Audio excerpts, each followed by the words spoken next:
Alright, start the video over because I waste too much time. Just like I'm wasting time now, wasting time talking about wasting time. But anyway, yeah, I don't know why I've been doing that lately. I'm going to be personable. Well, screw that. Doesn't get you anywhere. Be a human being. Talk to the people before you talk to the people. Yeah, never mind that. Anyway, somebody doing shit over there. Not having a very good day.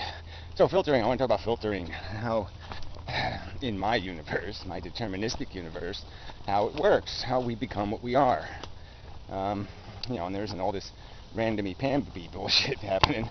No, there's just, you know, causes and effects all over the place.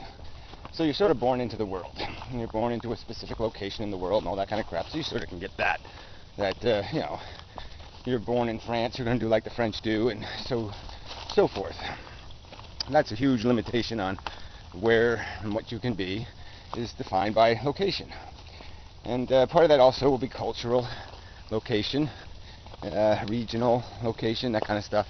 But anyway, and you also have like a physical disposition when you're, you know, born into the world. You know, physical circumstance. Your mother was a drug user. You're you know, maybe you're a little anemic. Maybe you're a premature baby. Maybe lots of things. And maybe you're going to go through some crap and torments and little irritations and whatever. So you're going to have a disposition coming into the world, and you're going to start filtering through that disposition. So that's where it starts to begin. You know, it begins at the beginning.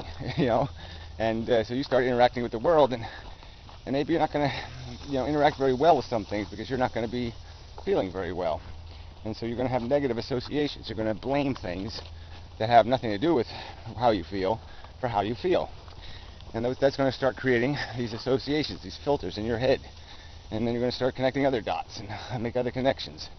And so then when it comes time to start communicating with other people, when you know some of these words, you start asking questions, and you don't like the answers, you like the answers, or you trust people, you don't trust people. I mean, all that's going to be sort of decided by the nuance of your circumstances. So there's nothing free in any of it. There's no anything. And so here you're already pretty much halfway through the game of life in a way. I mean, even though the beginning, you know, the beginning's really important in terms of, you know, how you're going to be taking the rest of the steps. It does build a foundation. It's hard to work yourself out of. But yeah, so now you're going to start approaching life maybe as a cynic, maybe as a doubter, a mistruster. And other people will fall right into line, and they'll be good little sheeple. And certainly they can change later in life. They can realize, oh, damn, you know, those people were lying to me. You know, they can make realizations. There's evidence is presented to them.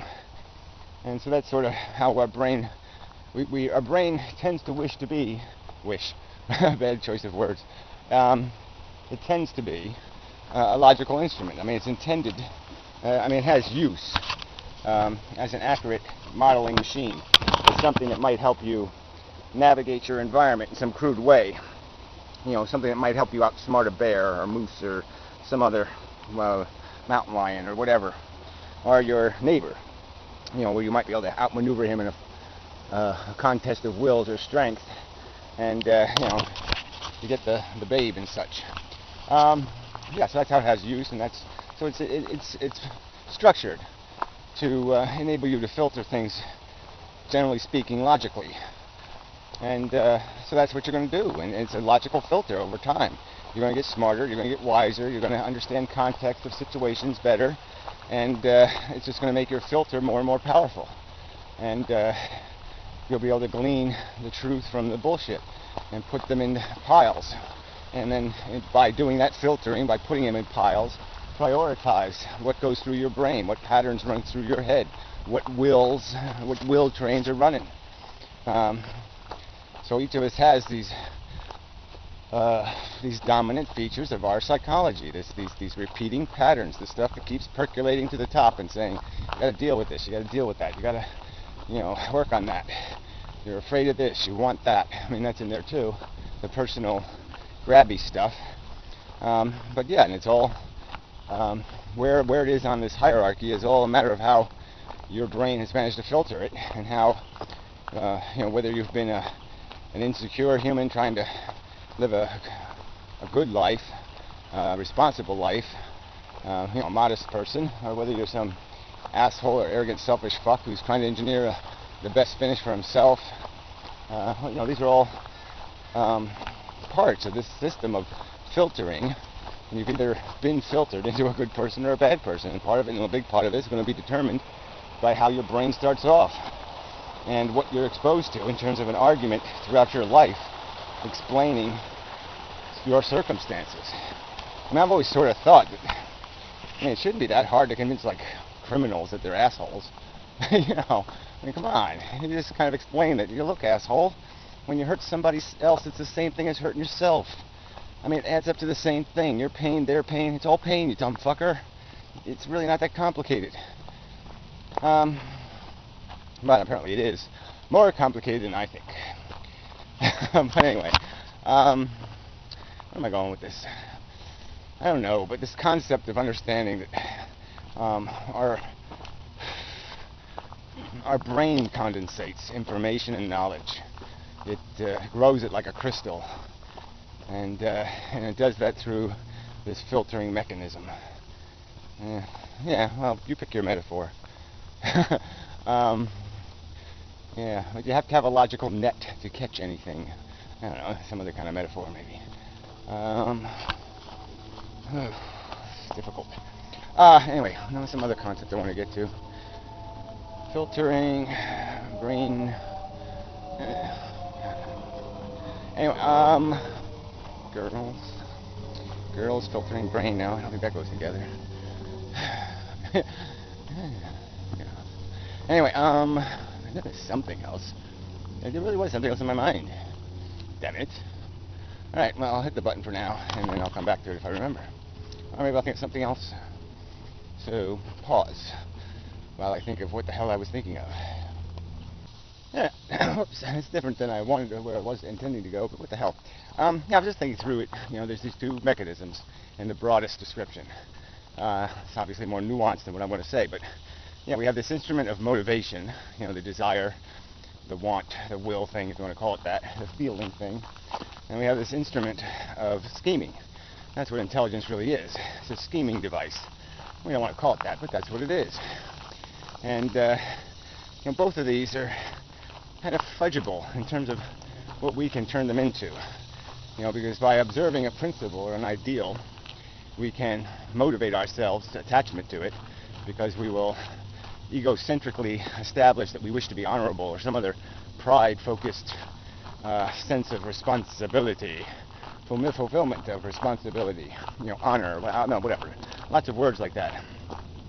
And they're tied to emotions and ego motivations, but they will create a theme inside of us, a passion to do the right thing. That's, I don't know how to put this. It's just saying that the instruments are separate, but you can't. It's like you can't unravel the whole thing perfectly without entanglement. You really can't. And so much of how we feel about concepts or words or language or a sentence even is going to dictate how that statement or that principle gets stored in our brain. So thinking doesn't function without using feelings as a component of the storage mechanism, the filter. So I've sort of been over this before, but that's the catch here. That you really couldn't. Evolution, I don't think, could create thinking with real thinking, abstract, complex thinking, without feelings. And feelings really are the first sense. Yeah, that's sort of what I wanted to get to. Damn it, I thought about that last night watching somebody's video. They were talking a little bit about that. How our brain works. I guess it was a conference report maybe. But yeah, it's just this idea is that we are sense organs first. The senses came first, the crude, hard senses. And all this brain stuff is just like a sixth sense. It's just a feedback mechanism where it feeds information back into our own sensations and heightens them, dulls them, enhances them, perverts them, how we want to describe it. But that's how it creates emotions and these other things, is by playing with our senses, by playing with what we feel, and putting feedback through that mechanism that crude mechanism, little subtle, tiny dribbles of sensation, and adds them together in a mixture. A little bit of this, and a little bit of that, and a little bit of that, a little tension, a little anxiety, a little turning of the stomach, a little, tightening of the muscles, a little, a way of tweaking us into a state of being by just using our own mechanism of sensation. But that's, we feel the world first, evolutionarily, and then we think about it, and we complicate the feeling. That's really all it is. Anyway, a little bit rambly and disjointed, but shit happens, as they say. Oh, that's bad. Stupid wrist thing has a bobble on it. It's really dumb. I know this camera is noise sensitive, but anyway, people. So till the next time, blah blah blah blah blah, and such, so forth. Yeah.